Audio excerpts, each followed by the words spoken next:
Michel कुनीमोतो ये नाम है एक ऐसी लड़की का जिसने 2020 में अपनी पीएचडी पूरी करने से पहले ही 21 नए एक्सोप्लैनेट खोज निकाले।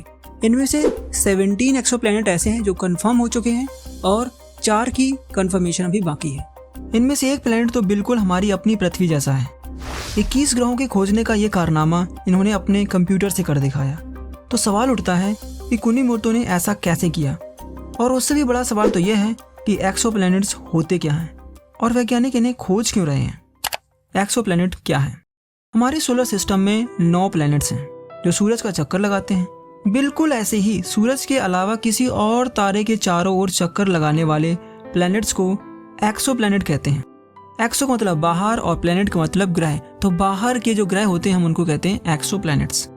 पर सोचने वाली बात तो ये है कि बिल्कुल डॉट जैसे दिखने वाले इन तारों के चारों ओर प्लैनेट्स चक्कर लगा रहे हैं। ऐसा विचार वैज्ञानिकों के दिमाग में आया कैसे होगा? ये जानने के लिए हमें हिस्ट्री में थोड़ा पीछे जाना होगा। 1610 में जब गैलीलियो ने अपनी छोटी सी दूरबीन को जुपिटर पर फोकस किया तो उनको अपनी आंखों पर भरोसा ही नहीं हुआ। उन्होंने जो देखा वो पहले कभी नहीं देखा गया था और ना ही ऐसा देखने की इजाजत थी। दरअसल जुपिटर के चारों ओर 4 मून्स चक्कर लगा रहे थे, जो उस समय चर्च के मत से अलग था। चर्च के अनुसार पृथ्वी ही यूनिवर्स का केंद्र है और यूनिवर्स की सारी चीजें केवल पृथ्वी का चक्कर लगा रही हैं। उसी समय केपलर ने भी 1610 से 1619 में अपने प्रयोगों से स्थापित कर दिया था कि सभी प्लैनेट्स सूरज का चक्कर लगा रहे हैं। प्रूफ सबके सामने था। गैलीलियो और केपलर की इस ऑब्जर्वेशन ने लोगों के अंदर एक क्यूरियोसिटी जगा दी कि हो सकता है सूरज और जुपिटर के जैसे ही आसमान में टिमटिमाते इन अनगिनत तारों के चारों ओर भी प्लैनेट्स चक्कर लगा रहे हों।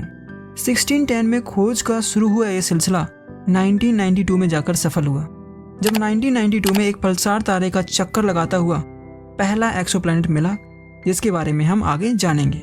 सोचने वाली बात है कि आखिर एक्सोप्लैनेट को खोजने में इतना समय क्यों लग गया। दरअसल हमारा यूनिवर्स इतना बड़ा है कि तारों की लाइट को भी हम तक पहुंचने में सालों लग जाते हैं। और दूसरा, ये एक्सोप्लैनेट का अपना कोई प्रकाश नहीं होता। ये अपने तारे के प्रकाश को ही रिफ्लेक्ट करते हैं, जैसे हमारा मून सूरज के प्रकाश को रिफ्लेक्ट करके चमकता है। एक्सोप्लैनेट अपने तारे के प्रकाश में ही खो जाता है।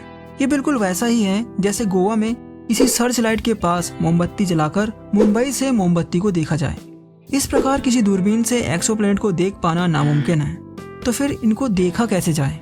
क्योंकि एक्सोप्लैनेट को सीधे देखना नामुमकिन था, इसलिए वैज्ञानिकों ने एक्सोप्लैनेट को देखने के बजाय स्टार पर उसके प्रभाव को स्टडी करना शुरू किया और इस आधार पर एक्सोप्लैनेट को खोजने के तरीके निकाले, जिनमें से 3 आसान तरीके हम इस वीडियो में देखेंगे।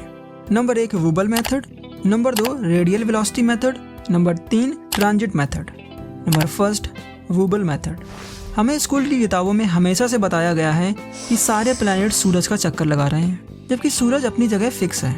यह बात तभी तक सही होती है जब तक प्लैनेट का साइज सूरज से बहुत कम होता है, पर जब प्लैनेट का साइज जुपिटर जैसा हो तो ऐसा नहीं होता। इस केस में जुपिटर और सूरज दोनों ही इनके बीच स्थित दोनों के सेंटर ऑफ मास का चक्कर लगाते हैं। इस सेंटर ऑफ मास को बेरी सेंटर कहा जाता है। यह सेंटर सूरज के पास होता है और जुपिटर से दूर होता है। इस वजह से जुपिटर 12 सालों में एपिसेंटर का बड़े से सर्कल में एक पूरा चक्कर लगाता है, जबकि सूरज 12 सालों में एक बहुत ही छोटे से सर्कल का चक्कर लगाता है। सूरज का सर्कल इतना छोटा होता है कि सूरज हमें हिलता डुलता प्रतीत होता है। इसीलिए अगर कोई सोलर सिस्टम के बाहर से सूरज को देखे तो सूरज एपिसेंटर का चक्कर लगाता हुआ प्रतीत होगा। सूरज के इस मोशन को वोबल कहते हैं। इस मेथड का यूज 1930s में astronomer Peter van de Kamp ने 5 लाइट ईयर दूर बर्नार्ड तारे को 40 साल तक स्टडी करने के बाद क्लेम किया कि उनको एक्सोप्लैनेट मिल गया है, लेकिन दूसरे एस्ट्रोनॉमर्स उनके इस क्लेम को कंफर्म नहीं कर सके। Number 2 radial velocity method. इसके बाद एस्ट्रोनॉमर्स ने वुबल मेथड में सुधार किया। अब वो स्टार के वुबल को डिटेक्ट करने के बजाय डॉपलर इफेक्ट के कारण प्रकाश की लाइट के कलर में होने वाले चेंज को डिटेक्ट करने की कोशिश करने लगे। डॉपलर इफेक्ट के अनुसार जब कोई लाइट सोर्स हमारी ओर आता है तो उसके प्रकाश की वेवलेंथ ब्लू कलर की ओर शिफ्ट हो जाती है, जबकि दूर जाने पर रेड कलर की ओर शिफ्ट हो जाती है। सो जब कोई स्टार अपने सेंटर ऑफ मास का चक्कर लगाता है तो आधा समय वो हमारी ओर आता है, जिसे ब्लू शिफ्ट मिलती है, और आधा समय वो हमसे दूर जाता है, जिसे रेड शिफ्ट मिलती है। क्योंकि हम स्टार की गति को हमारी ओर आते हुए और हमसे दूर जाते हुए स्टडी करते हैं, इसीलिए इसे रेडियल वेलोसिटी मेथड कहते हैं। इस मेथड के प्रयोग के लिए उस सोलर सिस्टम का प्लेन ऑफ रोटेशन हमारी लाइन ऑफ साइट के परपेंडिकुलर होनी चाहिए, नहीं तो हमें ये डॉपलर शिफ्ट नहीं दिखाई देगी। इस मेथड का यूज़ करके 1992 में अलेक्जेंडर वॉल्जेन और सहयोगियों ने पेन स्टेट यूनिवर्सिटी में 2 एक्सोप्लैनेट की खोज की। ये एक्सोप्लैनेट थे PSR B1257+12b और PSR B1257+12c। ये एक्सोप्लैनेट्स 1257+12 नाम के पल्सार तारे का चक्कर लगा रहे थे।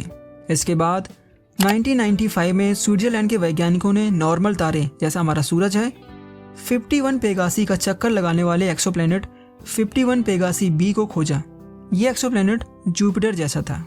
अभी तक के मेथड में ऐसे एक्सोप्लैनेट को ही खोजा जा सकता था जिनका साइज जुपिटर के ऑर्डर का हो, क्योंकि जुपिटर से छोटे प्लैनेट स्टार पर ज़्यादा प्रभाव नहीं डालते हैं। जुपिटर से छोटे एक्सोप्लैनेट को खोजने के लिए हम ट्रांजिट मेथड का यूज़ करते हैं। ट्रांजिट मेथड दरअसल जब कोई एक्सोप्लैनेट अपने तारे के सामने से गुजरता है तो वह तारे के प्रकाश के कुछ हिस्से को ढक लेता है, जिससे तारे को पृथ्वी से देखने पर उसके प्रकाश की तीव्रता में कमी आ जाती है। जब हम इस तीव्रता का समय के साथ ग्राफ खींचते हैं तो हमें लाइट कर्व में एक डिप मिलती है। इस डिप से हमें एक्सोप्लैनेट के होने का अनुमान लग जाता है। क्योंकि तारे के प्रकाश में कमी होने के और भी कारण हो सकते हैं, जैसे इंटर गैलेक्टिक क्लाउड्स आ सकते हैं, डस्ट आ सकती है, इसीलिए हम दूसरे मेथड का यूज़ करके एक्सोप्लैनेट को कंफर्म कर लेते हैं। इस मेथड का यूज़ करके पहला एक्सोप्लैनेट 2002 में OGLE TR56b खोजा गया था, जो OGLE TR56 तारे का चक्कर लगा रहा था। OGLE का मतलब है ऑप्टिकल ग्रेविटेशनल लेंसिंग एक्सपेरिमेंट और TR है ट्रांजिटिंग। अब बात करते हैं मिशेल कुनीमोतो की। आखिर इसने बिना किसी टेलीस्कोप का यूज़ किए एक्सोप्लैनेट कैसे खोजे? तो पिक्चर में एंट्री होती है नासा की केपलर स्पेस टेलीस्कोप। पहला एक्सोप्लैनेट मिलने के बाद नासा ने अर्थ जैसे एक्सोप्लैनेट खोजने के लिए 1992 में ही डिस्कवरी प्रोग्राम शुरू कर दिया। इस प्रोग्राम के तहत ही 2009 में केपलर टेलीस्कोप को लॉन्च किया गया। इस टेलीस्कोप ने 2009 से 2018 तक कई एक्सोप्लैनेट खोजे और नासा के द्वारा इकट्ठा किए गए डेटा को पब्लिक कर दिया गया, ताकि जो एक्सोप्लैनेट ये टेलीस्कोप नहीं कंफर्म कर पाया उनको ढूंढा जा सके। और यही वो डेटा था जिसका यूज़ करके मिशेल कुनीमोतो ने 21 नए एक्सोप्लैनेट खोज दिए। दरअसल इन्होंने इस डेटा को अपने कंप्यूटर में कोड के थ्रू रन किया और डिफ ढूंढने की कोशिश की।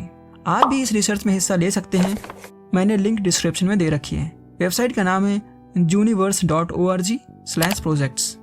आशा करता हूँ कि आपको एक्सोप्लैनेट को कैसे खोजा जाता है पता चल गया होगा। आपने मुझे इतना समय दिया, थैंक यू वेरी मच।